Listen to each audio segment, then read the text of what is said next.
Well, hello there, and thanks for coming by. Today we'll take a look at some tofu meatballs. This is a recipe that I think is really awesome because it allows you to explore so many different things and really innovate in your plant-based kitchen.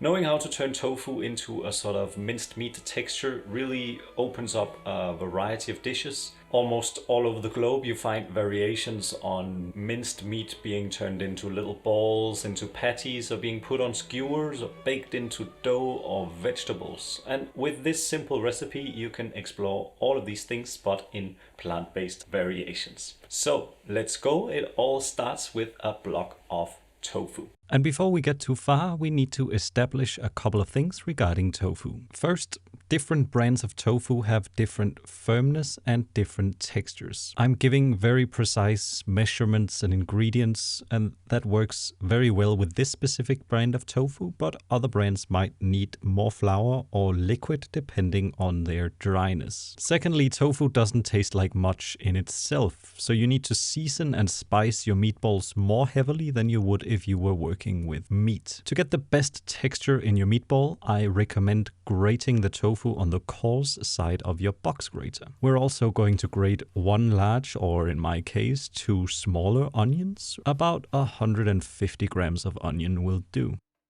To that, we'll add 30 grams of oats. As the oats hydrate, they will get a porridgey texture, which is going to make everything come together nicely. 30 grams of flour and 20 grams of breadcrumbs will also help us get to the texture that we need for this to hold its shape in little balls. Stir it all up so that the dry ingredients start to hydrate a little bit and the onions are nicely dispersed throughout the mixture. For the seasoning, there are endless possibilities, but today I'm making a very classic Danish style meatball that we call Frikadeller. I have a teaspoon of garlic powder and a lot of freshly ground black pepper, and as it is Christmas, I'll also add half a teaspoon each of clove and allspice. 30 grams of soy sauce for umami and saltiness, as well as 3 to 4 finely grated garlic cloves. And then, to me, the most important spice for a Danish style meatball is a ton of nutmeg. So get your mini grater out and grate in at least 1/3 of a whole nutmeg. Dijon mustard is not very traditional, but I think it adds a very nice little backbone to the dish. So 1 teaspoon goes in and then we can stir everything up. If you wanted to, at this point, you could also crack in an egg and that would make everything stick together more easily. But why be a scrub and do everything on easy mode when you can do the cool thing and keep it completely plant-based? Instead of an egg, we can add 10 grams of cornstarch and a drizzle of olive oil. This won't firm up exactly like an egg would, but otherwise it will do almost the same things. As you stir in everything, the tofu will start to break down a little and everything should get nice and sticky. Grab a handful of your meatball mixture and see if you can form a little ball in your hand. It should come together quite easily without leaving too much of a mess in your hand. And it should roughly hold its shape if you toss it around a little bit.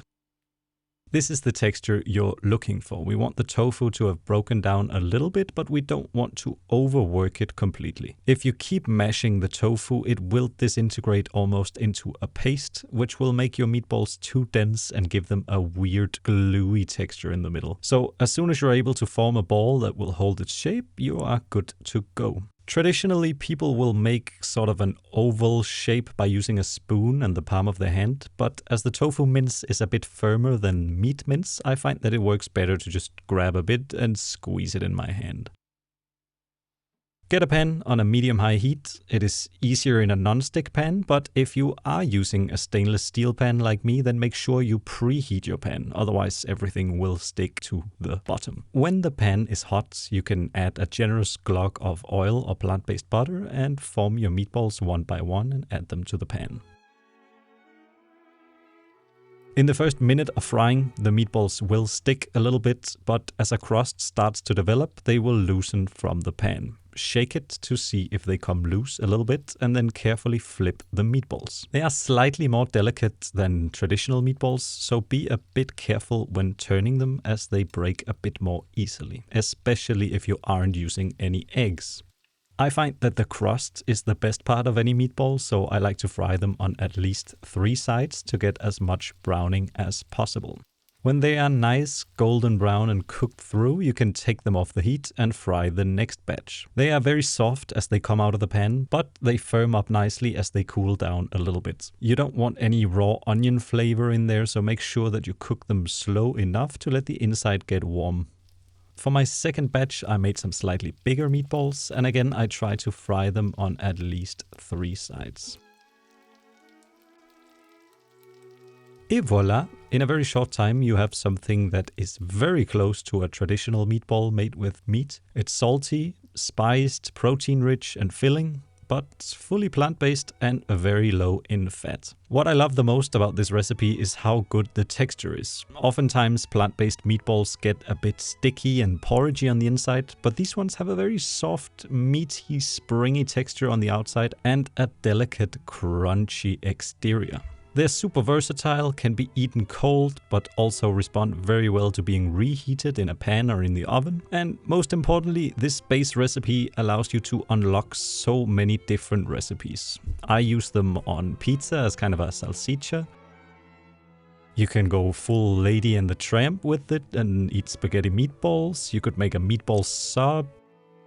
Swedish meatballs with mashed potatoes and gravy. You could make an Adana kebab, Greek-style patties. The possibilities are endless.